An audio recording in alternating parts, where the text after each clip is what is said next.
This video is a segment of the Fantasy for Real podcast, which can be found linked in the description or by searching on Apple Podcasts or Spotify. Today, I'm breaking down Jayden Daniels, who might not be throwing at the combine, and that's because he's an extremely intriguing prospect with a lot to dig into. That said, it's not all positives, and some of those things I get into as well. If you like the video, make sure to hit the like button, and let's get into Jayden Daniels. Before we get into Jayden Daniels, I want to talk some philosophy when it comes to scouting rushing quarterbacks in particular. A lot of the faith in rushing quarterbacks stems from a floor in rushing yards and touchdowns that can provide game-to-game consistency and also upside that can come especially in leagues that separate 6-yard rushing touchdowns and 4-yard passing touchdowns. Now, my belief is that particularly for these quarterbacks, what you want to focus on is how many negative plays they have.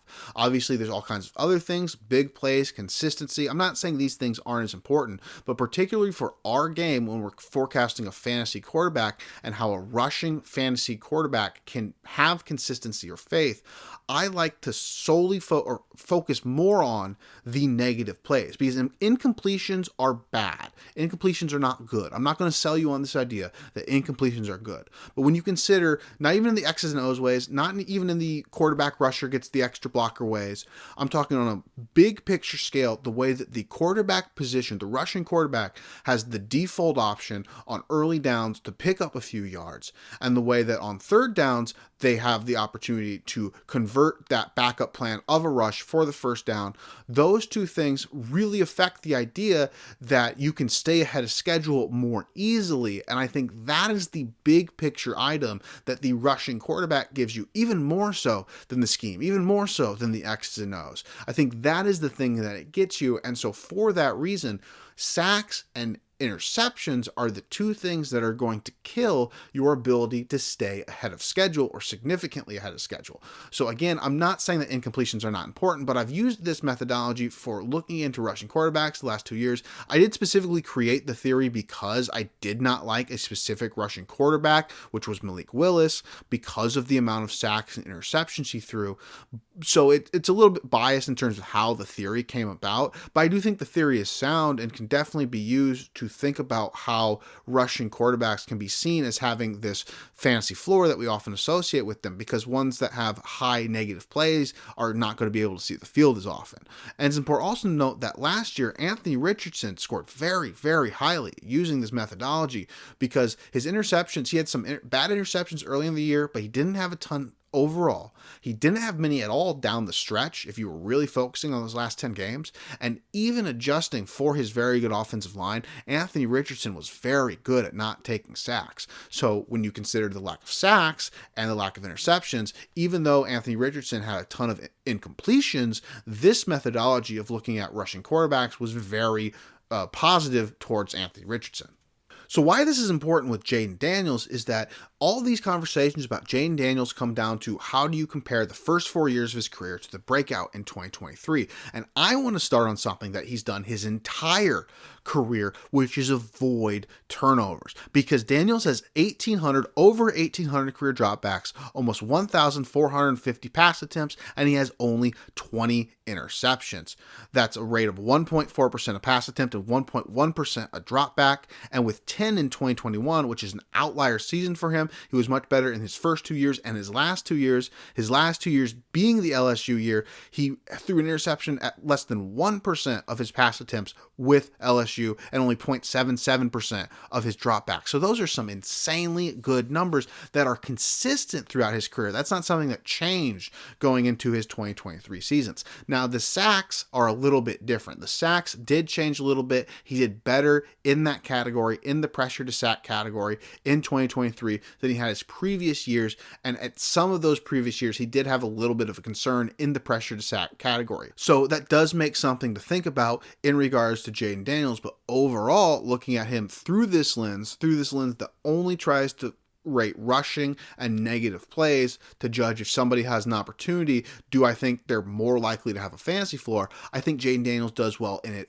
overall, because I don't think the sacks are as big of a red flag. I don't think the sacks are a red flag. I just don't think they're a very strong area, to whereas the interceptions are very, very strong. And he also does not have a fumbling problem, especially compared to his peers. It does feel a little too early in a profile to bring up a comp, but you can compare Jayden Daniels in these senses in particular to Tyrod Taylor. Tyrod Taylor is a player who did a very good job of limiting interceptions. He did have a problem with taking a few too many sacks and getting into some things that we're about to talk about with Jayden Daniels aside from the rushing capability. He had a really good deep ball that's, I think, a little bit underrated because he wasn't the consistent intermediate passer.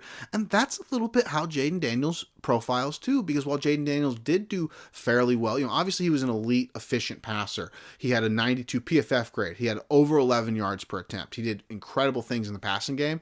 But one of the things he did the most consistently was just throw beautiful downfield passes that were perfectly dropped in the bucket. And so that is really the first important change when we're talking about something that changed in Jayden Daniels' profile moving forward. That's something that you're going to look at the most to be the number one sign on if he can be a high upside guy moving forward or if he is just a rushing floor guy. Because I think he can be a rushing floor guy. I think he has enough. I think he has enough patience, the limiting of negative plays. But if he's going to have the high upside, that's going to come down to if those passing gains are going to be something that can be stable and significant and keep going at the next level.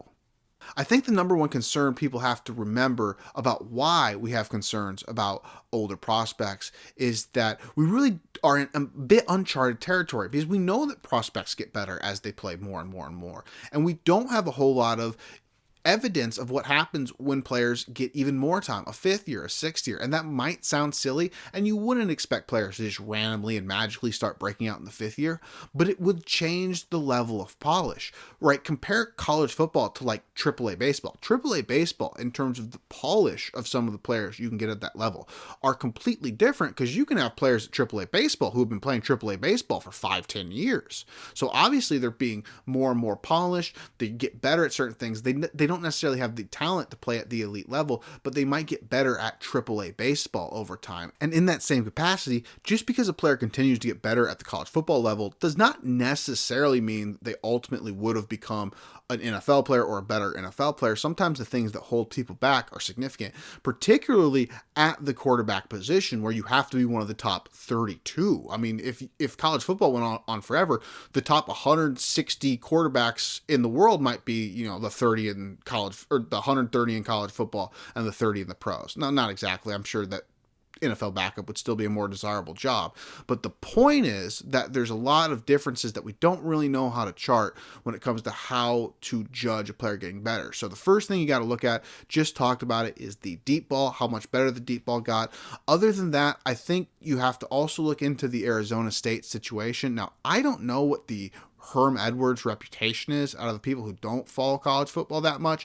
And I'm not saying too much that people around college football aren't saying, but if you don't follow college football, you might not know exactly how bad Arizona State went, because Arizona State went pretty poorly, and that's not even discussing the COVID-19 recruitment violations. So I'm not necessarily saying that Jayden Daniels gets a free pass for the 3 years that were there, but there are some questions that you have to ask about the infrastructure being put in there that you feel like you don't have to ask because it's an accomplished NFL coach. But when you really break down what was actually happening and what insiders claim was going on at the time, you do have to ask yourself if the best people for the modern game were being put around Jayden Daniels before he went to LSU. And then aside from that, I think the real thing that teams are going to be able to focus on, to grab onto, to hold tight and feel good about is the development of the explosion as an athlete. Because while Jayden Daniels got bigger, he went from 175 pounds to 200, 205, 210.